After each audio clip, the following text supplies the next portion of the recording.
اسرائیل نے غزہ میں جو ظلم کی داستان رقم کی ہے، پاکستان تو اسے کبھی نہیں بھول سکتا، اور نیتن یاہو اس کا شیطانی ٹولہ یو اے ای، عراق، یمن، شام اور افغانستان میں جو گول کھلانے کی کوشش کرتا چلا آ رہا ہے، وہ کھیل بھی پاکستان کی نظروں سے ڈھکا چھپا نہیں ہے۔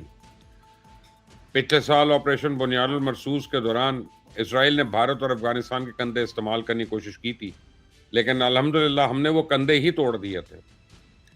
رواں سال اسرائیل نے جب ایران پہ حملہ کر کے پورے مڈل ایسٹ کو ایک طویل جنگ میں دھکیلنے کی سازش رچائی، تو اس سازش کو بھی اکیلے پاکستان نے ہی ناکام بنایا، اور یہ پاکستان ہے جس نے سیز فائر کرایا، یہ پاکستان ہے جس نے امریکہ اور ایران کے درمیان ثالثی کی اور دونوں کو مذاکرات کی ٹیبل پہ آمنے سامنے بٹھایا۔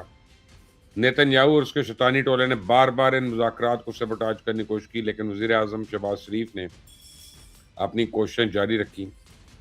فیلڈ مارشل عاصم منیر نے کڑا پہرا دیا اور ہر مرحلے پہ صہیونی سازشوں کو ناکام بنایا، تو پاکستان نے مشرق وسطیٰ کی سیاست کو نہ صرف ایک نیا موڑ دیا بلکہ عالمی سفارتکاری کے کئی پرانے اصولوں کو بھی چیلنج کر دیا۔ اب بریکنگ نیوز یہ ہے کہ امریکہ اور ایران کے درمیان مذاکرات کا اگلا راؤنڈ اب سوئٹزرلینڈ میں نہیں ہوگا، اس لیے پاکستان نے جو اپنی ایڈوانس ٹیم سوئٹزرلینڈ بھجوا رکھی تھی، آج اسے بھی واپس بلا لیا گیا۔ اور اس خبر کی مزید تفصیل میں جانے سے پہلے میں آپ کو ایک کہانی سنانا چاہتا ہوں۔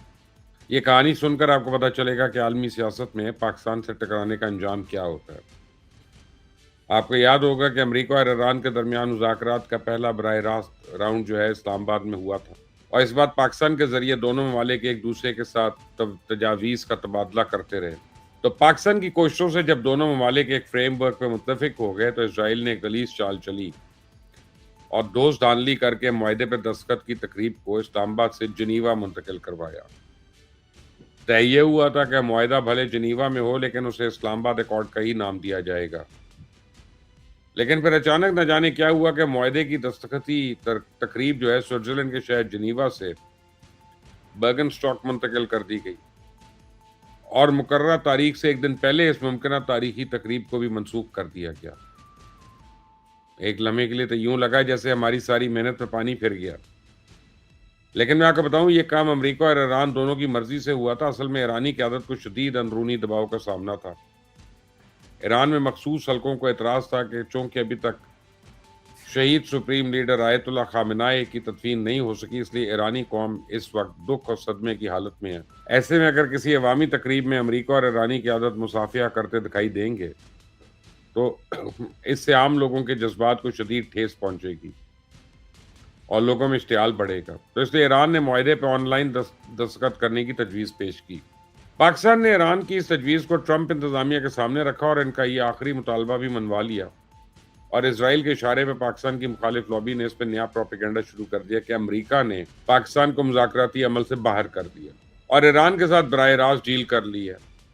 آپ اپنی اسکرین پہ آپ دیکھیے گا کہ ایرانی صدر کی اس تصویر میں وہ متفقہ معاہدے کی کاپی لہرا رہے ہیں، اور اس دستاویز پر ایک طرف پریزیڈنٹ ٹرمپ کے دستخط ہیں اور دوسری جانب ایرانی صدر کے دستخط دکھائی دے رہے ہیں، جبکہ ایک تیسرا حصہ خالی نظر آ رہا ہے جس پہ کسی کے دستخط موجود نہیں ہے۔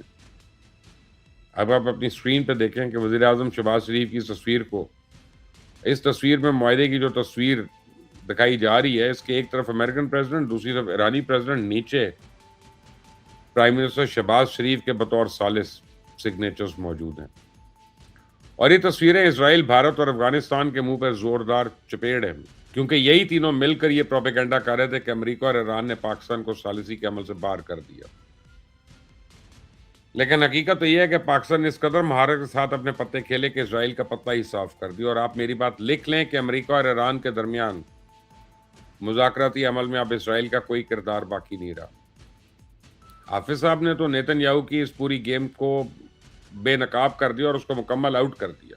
امریکہ اور ایران کے درمیان مذاکرات کا اگلا دور اب سوئٹزرلینڈ میں نہیں بلکہ اسلام آباد یا دوحہ میں ہوگا، اور یہی وجہ ہے کہ پاکستان نے سوئٹزرلینڈ سے اپنی اس ایڈوانس ٹیم کو واپس بلا لیا جو امریکہ اور ایران کی میزبانی کے لیے وہاں موجود تھی۔ اب تو امریکن نائب صدر جے ڈی وینس نے بھی اس بات کی تصدیق کر دی ہے کہ امریکہ نے پاکستان کے کہنے پہ اسرائیل کو مذاکرات سے باہر کیا۔ اسرائیل کو آخری لمحے تک معاہدے کی تفصیلات سے لا علم رکھا گیا۔ نیتن یاہو نے اس معاہدے کو صرف اس وقت دیکھا جب ٹرمپ انتظامیہ نے اسے پبلک کر دیا۔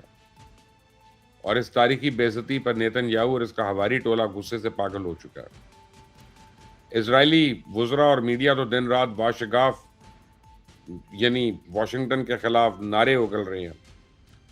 امریکن نائب پریزیڈنٹ جے ڈی وینس نے اسرائیلی وزراء کے بیانات کا نوٹس لے لیا، اس پہ انہوں نے نیتن یاہو کو ایک وارننگ بھی دی ہے، سنیں ذرا۔ Now, I saw the Axios report, that Netanyahu is fuming. That's not reflective of the conversations that I've had with him, but maybe he's saying something to somebody else that he's not saying to me. What I will say, and this does bother me, is that you've seen people within Bibi's cabinet who have come out and attacked the deal, and in some ways very personally attacked the President of the United States. And I guess my message to them would be twofold. Number one, Donald J. Trump is the only head of state in the entire world who is sympathetic to the nation of Israel at this moment in time. And he happens to be the head of state of the world's superpower. If I was in the cabinet of the Israeli government, I might not be attacking the only powerful ally that I have anywhere left in the entire world.